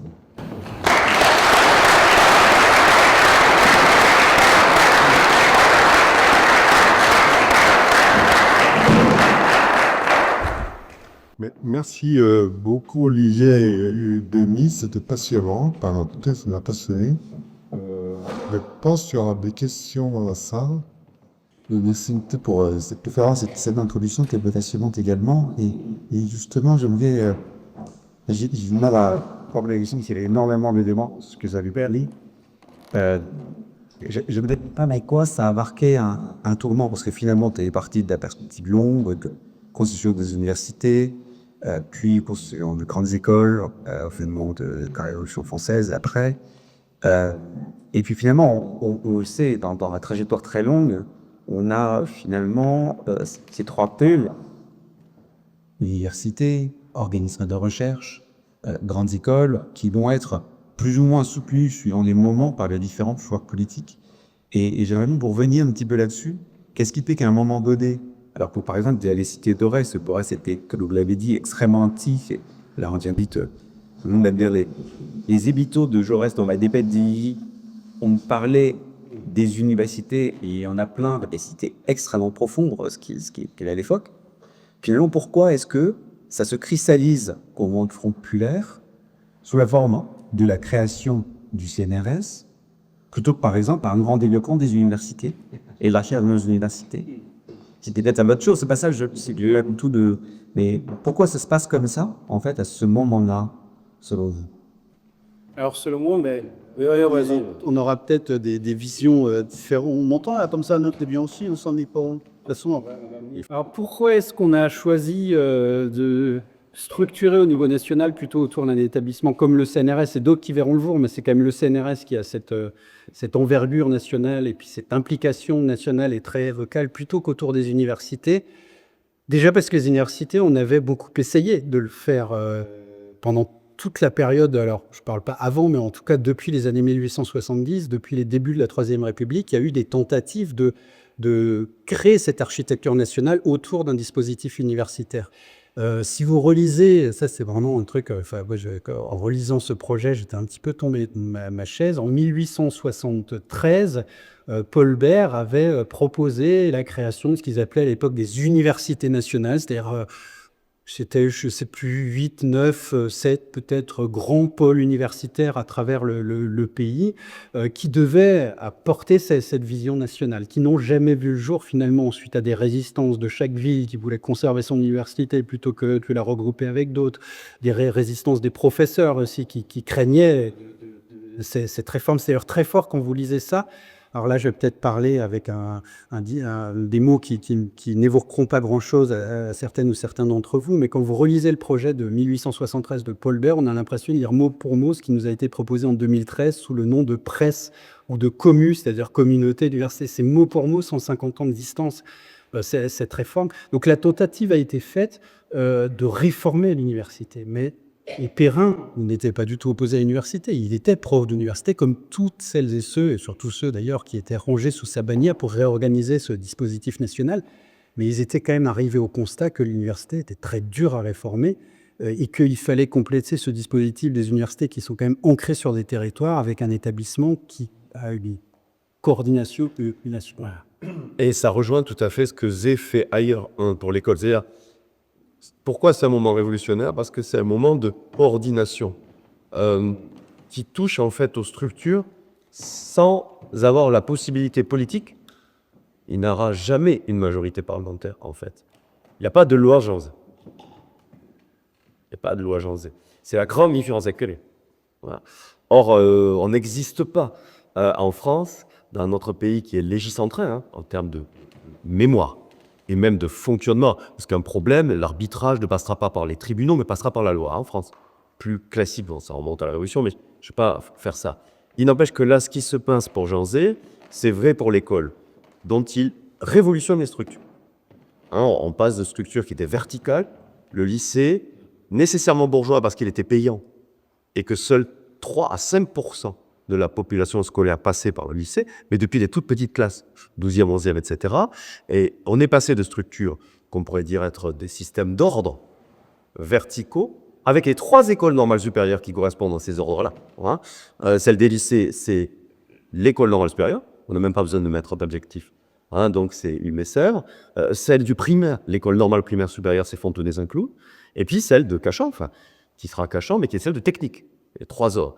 Ce que fait Zé, sans aucune loi, c'est qu'il brise le système vertical pour installer un système horizontal et il crée des structures qui sont le premier degré, le second degré et ceux qui auraient pu s'appeler le 3e degré, mais qui va rester le super. Alors, les universités ne peuvent pas les défaire, il en a aucune envie. En revanche, il a envie de se doter, comme il le fait dans son ministère, d'un pôle national. Et dans le CNRS, c'est national qui compte, si on devait le dire comme ça.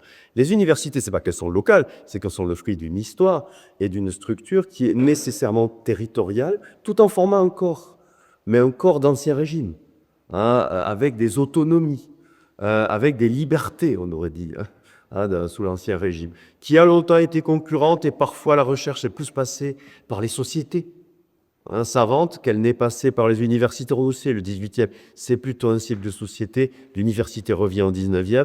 Et justement, la génération qui est celle de Ferry, mais qui est aussi celle de Lavis, par exemple, du côté des historiens, va recréer l'université. Lorsque Lavis arrive en 1882 à la Sorbonne, il dit que c'était formidable, c'était une université sans étudiants. On faisait des cours, une sorte de conférences aimables. Il y avait des grands savants, mais on faisait des cours.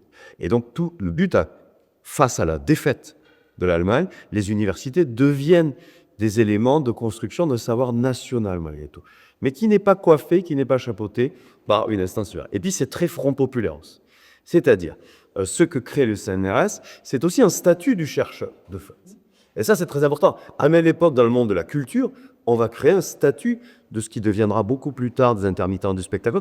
L'idée, c'est de dire qu'il y a des métiers de la culture, il y a des métiers de la recherche, et que parce qu'il y a des métiers de la recherche, il faut bien un centre qui s'en occupe. Donc, et c'est pareil dans le cinéma. On va créer des statuts du cinéma. Donc, et ça renvoie, mais vous l'avez aussi pour les métayers. Si on sort du domaine de Jean Zay, c'est très Front populaire de dire non mais le métayage, il va falloir créer un statut national. Ou Mestrebalet, de nos ancêtres occitans, il faut qu'il devienne un métayer avec un statut, et c'est l'État qui doit le garantir. Et l'université n'a aucune envie de contrôler, l'État du Front populaire n'a aucune envie de contrôler les universités. C'est pas l'objet. Donc on va créer quelque chose qui soit national et social en fait. Parce que derrière, il y a l'idée du paritarisme dans la création de statuts garantis par l'État. Mais ça, c'est aussi sur ça. On le voit se déliter peut-être, enfin on espère que non, mais il y a beaucoup d'attaques de ça. Et c'est une idée qui n'est pas que dans la recherche scientifique. Et alors pourquoi on va créer ces structures-là? Ça permet d'avoir un volontarisme politique sans avoir la majorité à l'achat, tout en inventant une structure complètement nouvelle qui va permettre de coordonner ce volontarisme politique. Et c'est parce qu'il y a aussi la prise de conscience que c'est la deuxième génération, après celle des Ferry, Lavis, et du côté scientifique, je ne connais pas les acteurs majeurs, et à qui on doit les bâtiments. Mais la Sorbonne date de cette époque-là, le bâtiment. Qui vont dire, il y a un effort national à produire, les uns parce qu'il y a eu la défaite, les autres parce qu'ils la craignent. Donc ça, c'est ce qui fait la mise en structure. Et qu'est-ce que c'est qu'un changement de structure? C'est une révolution. C'est une révolution qui se produit. Mais sans enlever l'existant. On parle d'ailleurs à l'époque beaucoup des travailleurs scientifiques. Mais complètement. Première fois qu'on utilise ce terme, orienté intellectuel, repère scientifique, chercheuses et chercheurs, c'est vraiment solidaire à ce moment-là. Le terme rentre dans l'usage vraiment courant et qui employé avant, c'est à ce moment.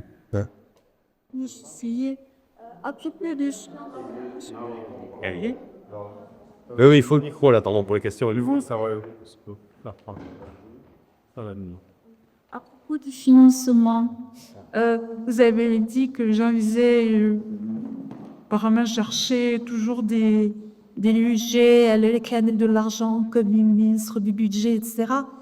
Et à propos de tout, vous avez parlé de Rothschild qui est financé. Donc, est-ce que il cherchait du côté du financement privé ou c'est exclusivement le QBI? Est-ce qu'il y a PD2? Comment ça se passe? Alors, en fait, il y a eu, on pourrait dire, deux étapes. C'est-à-dire que les années 20 et les années 30. Les années 20, en fait, Perrin a commencé à se tourner, en effet, vers les fondations privées. On oublie parfois aujourd'hui, où on a tendance à attendre beaucoup de l'État, que les fondations Rothschild, Rockefeller et autres ont eu un rôle vraiment capital dans l'amorçage de cette politique nationale de la recherche.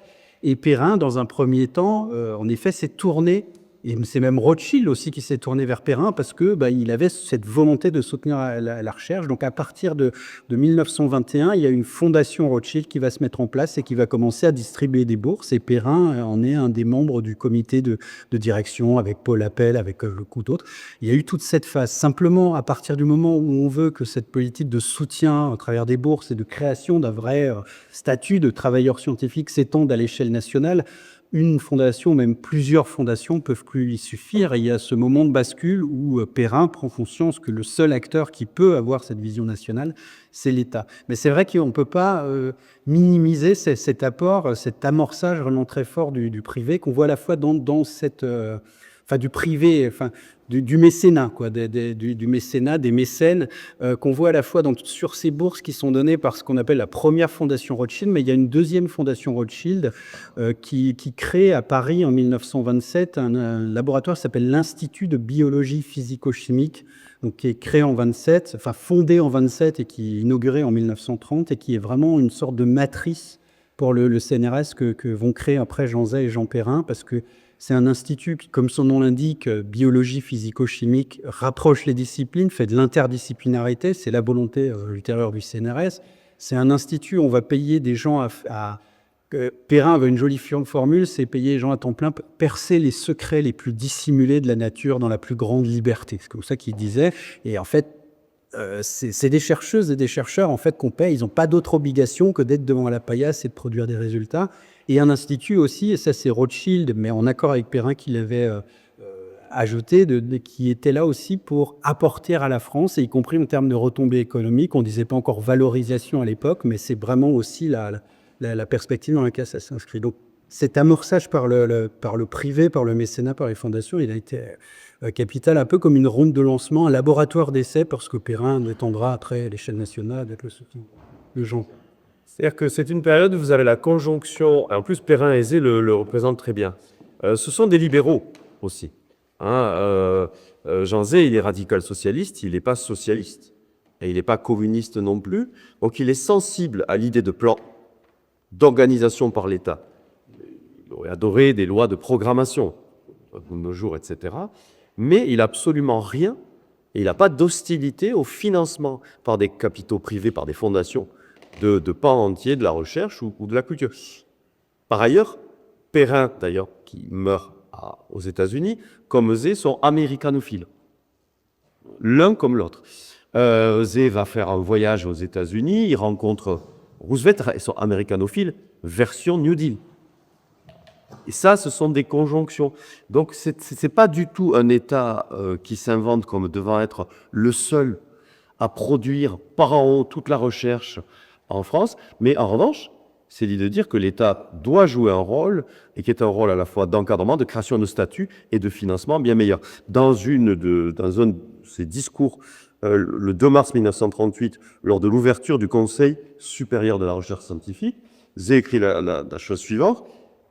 Le Conseil supérieur de la recherche scientifique ne s'est pas réuni depuis 2 années, je le disais tout à l'heure.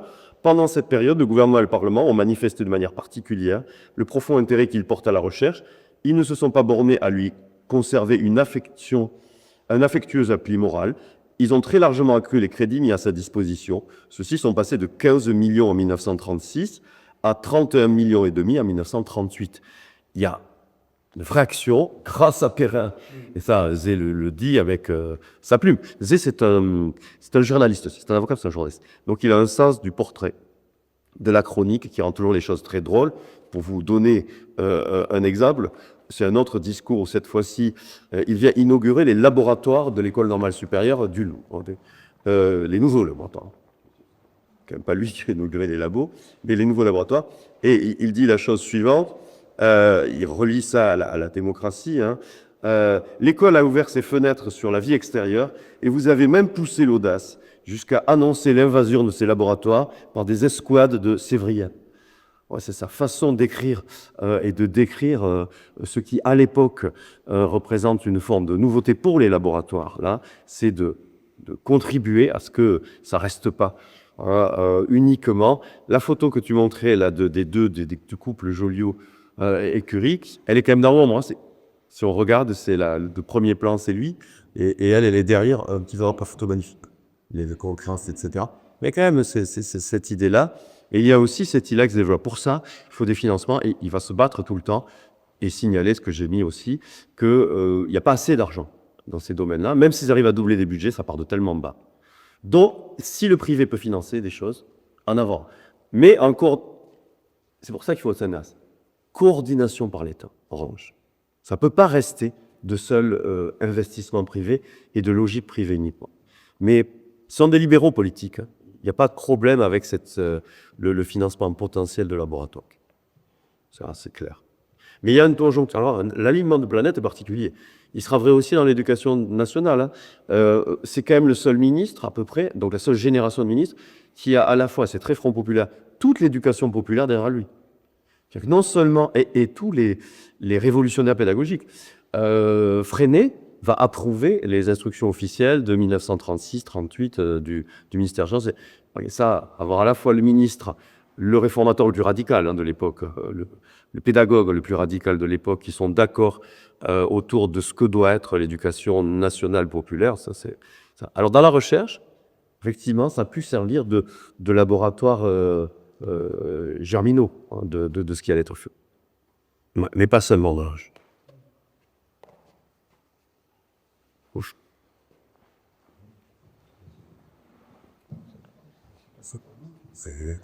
Signé Brodel à l'époque actuelle, est-ce que vous ne pensez pas qu'il est justement en train de démanteler complètement cette organisation prévue par Chanzay avec en ligne libre la destruction du CNRS et de plus avoir de chercheurs plein, mais d'avoir des enseignants-chercheurs, ce qui a pu pas être suivi par les recrutements, par exemple, et qui pourrait être fatal à la recherche fondamentale d'une certaine manière. Il y a une réelle ambition de se caler sur ce qu'on pense être, ou ce qui est même ce qu'on pense être aussi un petit peu, en effet, un canon international qui est de dire que la recherche se fait à l'université. Regardez, aux États-Unis, tout vient des universités. Et c'est merveilleux de tout ce qui vient des États-Unis. On le voit d'ailleurs depuis quelques mois. Bravo, l'idéal merveilleux pour lui, c'est tout ça atteindre. Donc oui, aux États-Unis, bon, l'essentiel de la recherche se fait au sein des universités. Donc pourquoi ne pas faire pareil? Créer de grosses universités très visibles dans les classements internationaux et aller à l'encontre de ce qui est l'histoire de notre pays, mais même bien avant le CNRS, les grands organismes centralisés, Académie des sciences, le Collège de France. Enfin, il y a quand même, je vais pas refaire toute l'histoire que j'ai faite, mais il y a quand même, c'est un héritage historique aussi d'avoir des établissements très particuliers. Du jour, la France, c'est une catastrophe parce qu'on a toujours un système un peu bicéphale, les organismes d'un côté, des universités de l'autre. C'est pour ça qu'on est en retard. Aux dernières nouvelles, on ne l'avait jamais été. On le devient de plus en plus d'ailleurs dans les classements à mesure qu'on va vers le toute université qu'on promeut aujourd'hui, parce qu'on ne donne pas plus d'argent à l'université que cela, finance pas plus. Donc le problème, c'est pas une institution ou l'autre. Le problème, c'est le soutien qu'apporte la nation à ces institutions, quoi. Donc d'autant plus qu'il y a aussi là derrière ça une vision complètement biaisée de l'organisation de la recherche à l'international. Enfin, on dit les États-Unis, tout se fait dans les universités, c'est pas vrai en fait. Il y a énormément d'établissements qui fonctionnent pas comme le CNRS forcément, mais il y a des organismes de recherche à côté de l'université. Il y a la NASA, il y a les NIH, il y a beaucoup d'organismes. En Allemagne, on dit que tout se fait à l'université. Non, en fait, il y a Max Planck Gesellschaft. Donc on essaye de dire, bon, la France, il faut qu'on la réforme parce que ça marche pas, on est différent des autres. C'est pas vrai. Dans le fond, c'est pas vrai. C'est juste aussi une question d'arbitrage. Quand vous dites, par exemple, en effet, que je pense qu'on peut aller vers un toute université, mais c'est pas juste dans une logique d'économie budgétaire. Ça va être une vraie ambition, une vraie vision scientifique. Ouais. Je dis on peut, mais on ne doit pas, parce que s'il n'y a plus de CNRS, il va falloir que je pense au chômage, s'il nous mettrait bien. Mais disons que pendant longtemps, ce système a quand même prouvé son fonctionnement. On vit des temps paradoxaux, puisque vous êtes, mais derrière la banalité, je vais employer le mot d'ambivalence et d'ambiguïté. Donc pour l'instant, on est dans l'ambivalence, et si ça continue, ce sera de l'ambiguïté. Cette distinction entre ambivalence qui devient ambiguïté, c'est celle que mon maître Pierre Lavorie a beaucoup utilisée justement pour l'opinion française sous Vichy. Alors, ce que je veux dire par là, c'est que on n'a jamais autant honoré Jean Zay, et on n'a jamais aussi peu fait sa politique. Ça va devenir une ambiguïté si on se sert de son nom ou du nom de CNRS pour faire l'exact contraire de ce que Perrin et Zay ont souhaité fonder, c'est-à-dire quand même, il faut dire les choses simplement, un organisme qui permet, tout en laissant fonctionner les universités, mais c'est une autre affaire, de coordonner des politiques nationales de recherche en les réfléchissant pour l'intérêt de la population qui vit sur ce territoire. Parce que l'idéal de Zay comme de Perrin, il est démocratique. Il n'y a pas de politique scientifique qui ne soit pas une politique qui réfléchisse à ce qu'est le commun. Et le commun politique. C'est-à-dire qu'il n'y a pas d'un côté la science, et d'ailleurs la littérature, et d'ailleurs l'art, enfin, etc. C'est pas que la science. Sans avoir, lorsqu'il s'agit de financement commun, une pensée de ce qu'est l'amélioration du commun. C'est ce qui nous manque. C'est-à-dire que le CNRS ne peut pas rester tout le temps sur l'impulsion d'il y a 80 ans, etc. Et donc, le refonder, ça signifie repenser des politiques scientifiques démocratiques. Et c'est ce qui manque, profondément. Et donc, si ça se poursuit, si le fait de continuer à honorer un Perrin, un Zay, tout en laissant des fonctionnements en disant, bon, le vrai bon modèle, il est américain, dans ce cas-là, il faut réfléchir à ce qui fait le commun américain, et se dire, est-ce que c'est transposable? La réponse, elle est non, pour des raisons historiques, pour des raisons de fonctionnement ensemble. Comment on refait? Ça, c'est la vraie question. Laisser fonctionner tel quel, en ayant aussi peu de financement, côté CNRS comme côté université, c'est être sûr d'avoir des deux côtés un échec de modèle. Parce que par ailleurs, ce qui fonctionne ou qui fonctionnerait mieux ailleurs, parce qu'il faut toujours se méfier de ces comparaisons, c'est ce que tu viens de dire, alors dans ce cas-là, il faut se doter des mêmes types de financement. Et voir quel est le budget global qu'on consacre à la science en France. Est-ce qu'il est en hausse? Il ne semblerait pas de façon spectaculaire. Et s'il est en baisse, par où ça passe? Regardez pour l'université, très clairement, si on prend ce secteur-là, moi je suis un enfant du Mirail, pour le dire comme ça, si vous regardez le poste de titulaire, le nombre de postes de titulaires, quels que soient les domaines, vous avez un effondrement des postes de titulaires à l'université. Mais si vous regardez le financement, moi je suis Framespa, CNRS, mon rattachement à CNRS, c'est Framespa. Je suis Jolimont, pour ce qui est de l'observatoire, parce que ça, je ne suis pas toulousain, moi je suis de Jolimont. Mais vous avez à Framespa aussi, c'est pareil. Disparition du LABEX, paf, qui coiffait là, il y a en janvier. Donc, si vous dites on garde les noms, on les dévitalise parce qu'on ne pense plus à ce que fait la science au commun de la société, ça, on quitte le côté démocratique et il n'y a plus de raison de le financer. Et de dire, mais on va le laisser financer par les entreprises, ce qui peut exister, mais sous tutelle, c'est pas tutelle, sous coordination. Et c'était ça l'idée du CNRS. C'était la coordination nationale pour des intérêts politiques, du fonctionnement ensemble. À l'époque, on disait patriotique, on n'hésitait pas. On disait national. On pourrait dire maintenant du commun. On va l'appeler comme ça, d'un commun démocratique. Quelle est la conception collective que l'on a de cette démocratie scientifique au service de la démocratie sociale et politique? Alors, les mots peuvent paraître creux, mais dans les situations, la baisse des budgets, la baisse des postes de titulaires, la baisse des financements, là, c'est pas creux, c'est très clair. Mais pour que ça redevienne, qu'il y ait un réarmement de ça, il faut que collectivement, on ne dise pas simplement on est à la traîne des États-Unis parce que leur système est meilleur. Est-il transposable? Avec les mêmes financements, pourquoi pas? Mais c'est pas le cas. C'est pas le cas. C'était pour... Oui. Bonsoir, Pascal. Je suis pas bon. Il avait commencé en démoquant le fait que Jean-Zé était un homme général. Ah oui. Et pas scientifique, il n'est pas trop fort en sciences scientifiques du tout, il a ni sur les droits, si je ne le trouve pas. Ah oui. Il a beaucoup. Car il y a un autre nom qui vient sans regarder sur le nom, en fait, qui a marqué la politique de la science au XVIe. On a effectivement Jean-Zé Curie Perrin. On a ensuite le petit frère de Jean-Zé, Pierre Despenture, qu'on a eu de Bordeaux au 1606 en particulier, qui lui-même n'était pas scientifique.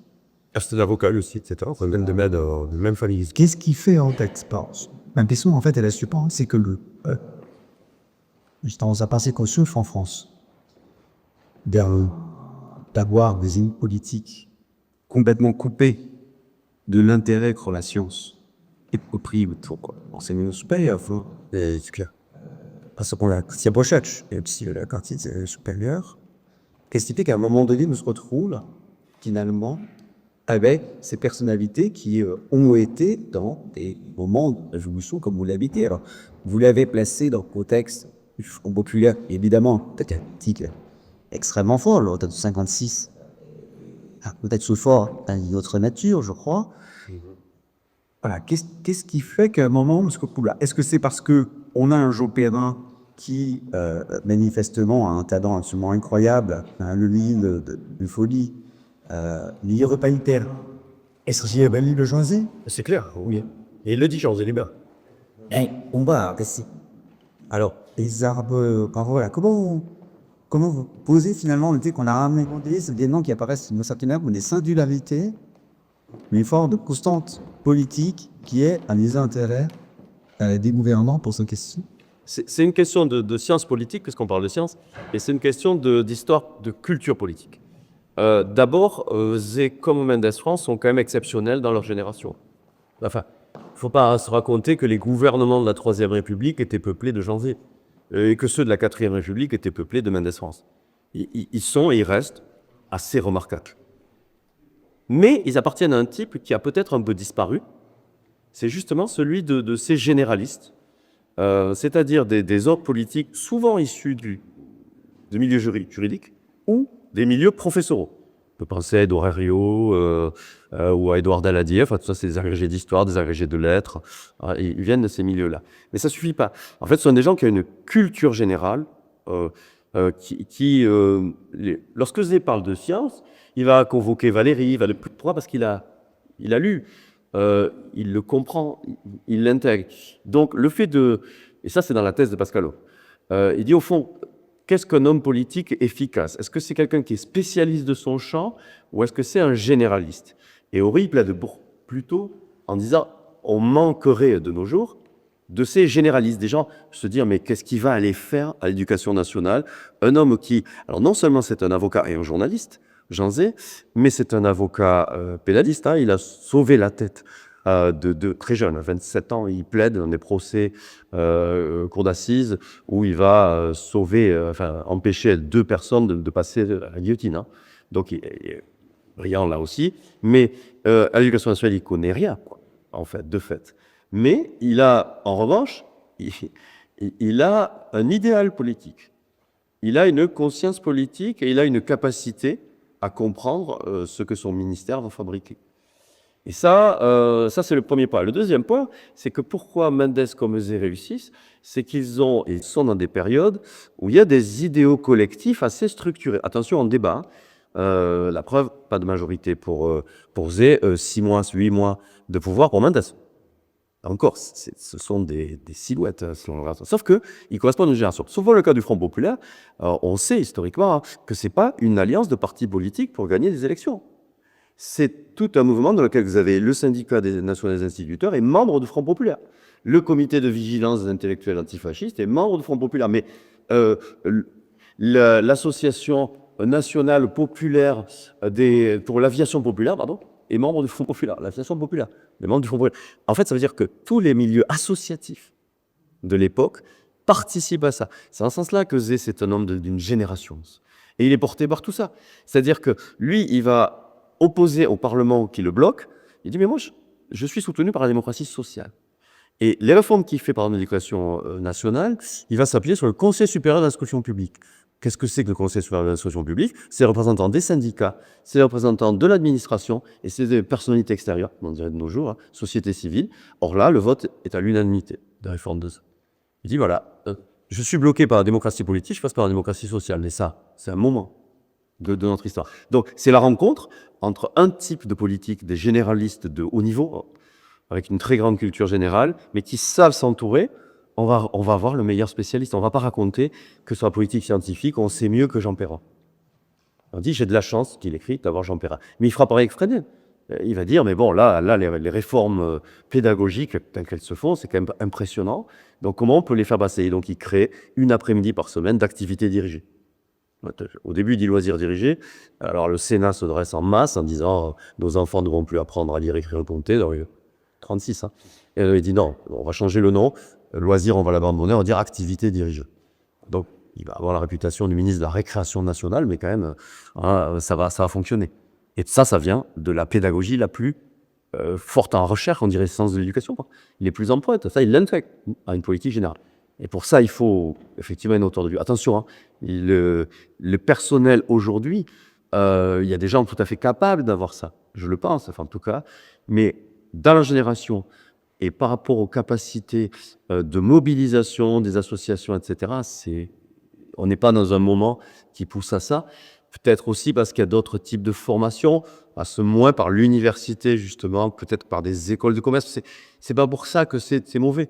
Mais c'est ça la qualité de nos hommes politiques. Et puis après, aussi, une société a les hommes politiques qu'elle mérite. Enfin, les hommes et les femmes politiques.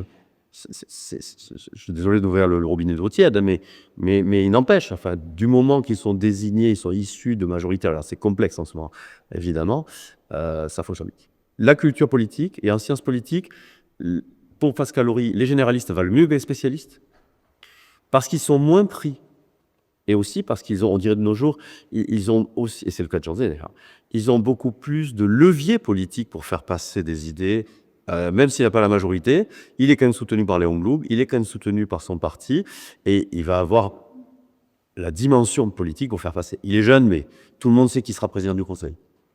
C'est une évidence, aussi jeune nommé là. Donc, C'est un type d'avenir. Ce qu'il fait, on va le contrer peut-être, mais on va le laisser passer pour d'autres. Et ça, un spécialiste ne l'aura pas. Jean Perrin, ministre de l'Éducation nationale ou de la Recherche, n'avait aucune chance à peu près de faire passer la création d'un CNRS. En revanche. Mais sans lui, ça se fait pas. Donc il y a vraiment un aliment de planète. Mais de nos jours, c'est les idéologies globales. Là. Ce qu'on dit là du CNRS, qui est-ce qui pense à l'heure actuelle la recherche scientifique avec un modèle qui sera un modèle français ou européen, à l'UNETO, si on élargit. L'idée sous-jacente, c'est que le modèle est américain et que c'est ce modèle-là qui serait le plus efficace. Denis, ceux qui travaillent avec toi, vous travaillez à montrer que non, mais il faut pas cesser de le faire. On le voit bien, d'autant plus que plus on essaye d'appliquer encore une fois ce modèle ici, je voudrais essayer d'avancer dans des classements internationaux, plus on recule dans ces classements internationaux, parce que ça mais c'est vraiment, tout repose quand même sur une ambition finalement, quoi. C'est une vision et une vision qu'on va retrouver aussi, alors que rapport État-Équipe, parce qu'on n'arrête pas de citer des gens de gauche, mais le moment où cette ambition a été vraiment portée dans la durée de votre histoire, ce sont les années 60. C'est le moment où, on parle parfois de l'âge d'or de la recherche, mais c'est vrai que c'est ce moment-là, mais en même temps, c'est ni gauche ni de droite, c'est même peut-être plus de gauche que de droite, puisque De Gaulle n'est pas arrivé avec une vision très claire de ce qu'il fallait faire pour la science. En revanche, il a pioché très largement dans ce que avait mis en place Mendes France, justement, et dans le colloque de Caen, dans toutes les réflexions qui ont eu lieu à ce moment-là, au milieu des années 50, pour les appliquer dans la durée. Puis toutes ces générations de Bambara-Sen de juste après la guerre de 70, c'est lié à la Gatti et à l'idée que la France doit avoir une forme de souveraineté. Il y a ça aussi derrière ça. De Gaulle, c'est incontestable. Mendes, c'est l'idée comment on sort de la crise coloniale pour reconstruire une identité collective qui soit forte et puissante. Il pense à ça, Mendes, hein, aussi. C'est évidemment la montée des fascismes. C'est très très clairement ça qui l'anime. Et la vis, pour revenir à la vis, c'est la défaite. Renan, la vis, etc. De Gaulle, certaines conceptions de la puissance de la France aussi. Donc, est-ce que ça peut être changer d'échelle et être au niveau européen? Il y a des instances, hein, mais ça fonctionne avec des difficultés, des coordinations que l'Europe rencontre. Et ce serait peut-être ça l'échelle critique la plus heureuse. Elle n'est pas liée encore. Peut-être que la guerre en Ukraine, c'est détestable de le dire, hein, et le retrait américain est en train d'opérer des formes de prise de conscience. Et c'est détestable hein, de se dire que ça passe par là, mais si vous prenez chacune de ces générations-là, ce sont des générations qui pensent la place de la France dans le monde par rapport à des menaces populistes ou à des défaites qui viennent de se produire ou qui se produisent. Ça, c'est l'aspect politique, j'allais dire, international, qui compte aussi beaucoup. Hein. Et c'est ça qui va faire qu'on surpasse les crédits. Croyez-vous qu'en 1936-39, il y a des budgets colossaux de la France? Évidemment que non. En plus, on les met dans le réarmement. Donc aller arracher 20 millions au lieu de 14, c'est un exploit absolument tonitruant. Mais il n'empêche que ça suffit, c'est pas à la hauteur. C'est les années 60, tu as raison. Dans les années 60, là, on mettra l'argent avec une France plus prospère. Et puis aussi, pas oublier qu'à chaque fois que l'État est devenu plus social et plus culturel, donc scientifique y compris, je prends culture au sens le plus large, ça correspond à des réformes fiscales. Ça aussi, c'est quelque chose qu'on ne met pas ou peu en face à face. Ce que la génération de la fin du 19e et surtout du début 20e invente avant la guerre de 14, c'est l'impôt progressif sur le revenu. Et ça a été considérable. Les années 60 peuvent financer parce que la TVA, qui n'est pas juste, hein, mais qui est juste très efficace. Et là, on est dans des générations où, voilà, ce que dit Jean Zé, c'est-à-dire que l'inventivité de l'État à l'heure actuelle, il est porté sur les dépenses, c'est-à-dire sur la réduction des dépenses. Et là, ça peut pas. Alors que ces générations-là, par ailleurs, ont une inventivité qui se porte aussi sur les recettes. Si vous voulez déployer un État social, il faut un État fiscal en croissance. Alors, vous le prenez, mais il n'y a pas mystère. Hein. Si vous voulez accroître les fonctions de l'État, alors soit vous les... Et pourquoi pas, vous allez vers le privé, vous obtenez des partenariats, etc., etc. Mais ce n'est pas à la hauteur d'une politique nationale, en termes de financement, tout bêtement. Donc, dès lors, il y a plus de Français qu'avant, si je puis dire. La richesse collective est plus forte. Je peux vous dire, pour avoir travaillé aussi sur les budgets de 36-39, Mais ça coûte beaucoup moins cher, évidemment, la recherche à l'époque. Hein, c'est pas les mêmes, c'est pas le même nombre de titulaires et tout ça. Mais si on est dans une logique collective de dire la dette est le problème, ce qui est vrai. Et donc, il faut s'occuper uniquement d'investir l'intelligence économiste dans la réduction des dépenses. Il ne peut pas y avoir de politique culturelle et scientifique de niveau. Et on l'ouvre. Le problème du CNRS de l'université, c'est ça. C'est un manque de moyens, un accroissement. Bon, après, voilà. Donc, les changements passeront par la fiscalité, ça c'est une idée. En tout cas. Est-ce qu'il y a encore des questions? Alors, ça, je n'ai pas oublié de parler des... Ah, rien que ça. C'est gentil, merci beaucoup. Olivier participe grandement à l'histoire à venir. Peut-être vous connaissez, c'est un festival d'histoire. Oui, un festival d'histoire. D'histoire de sciences sociales et humaines. Et il y a des scientifiques aussi. Alors, il y a plein de lieux dans Toulouse et c'est du 15 au 18 octobre. Mais, vous êtes puisque c'est 18 mai. À l'octobre, vous allez venir dans ce combat-là. Mais c'est vraiment pas le jour. Ah non, c'est parce que le CNRS a été créé en octobre, vous avez compris. Non, mais je ne sais pas pourquoi. Pourtant, je sais bien, on veut t'envoyer à l'Australie. Ouais, et donc, c'est sur plusieurs lieux. Il y a Théâtre Garonne, il y a...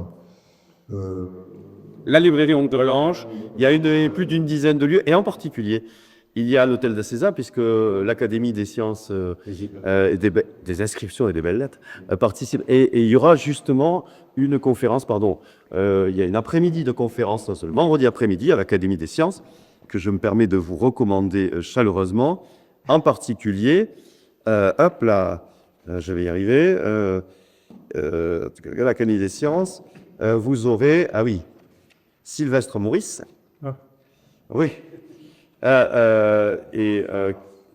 Qui parlera de Mars.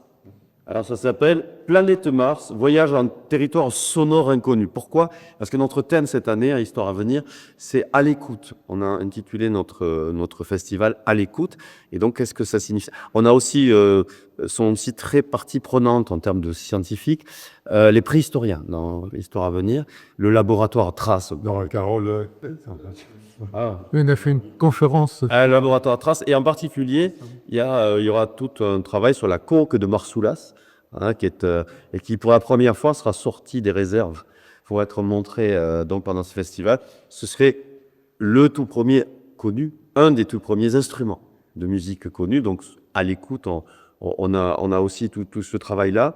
Et donc vous avez aussi une conférence sur l'archéologie sonore, ou le réveil des sons perdus, c'est-à-dire qu'est-ce qu'on fait quand on imagine qu'il y a des instruments, des pierres, vous savez, on a ce titre, et je suis d'une incompétence crasse, bien entendu, mais alors, je suis parti du comité scientifique qui organise ça, et on a de fait, dans la journée, il y a plusieurs lieux, et le soir, mais à partir de 18h, tout le monde se retrouve au Théâtre Garonne. Voilà.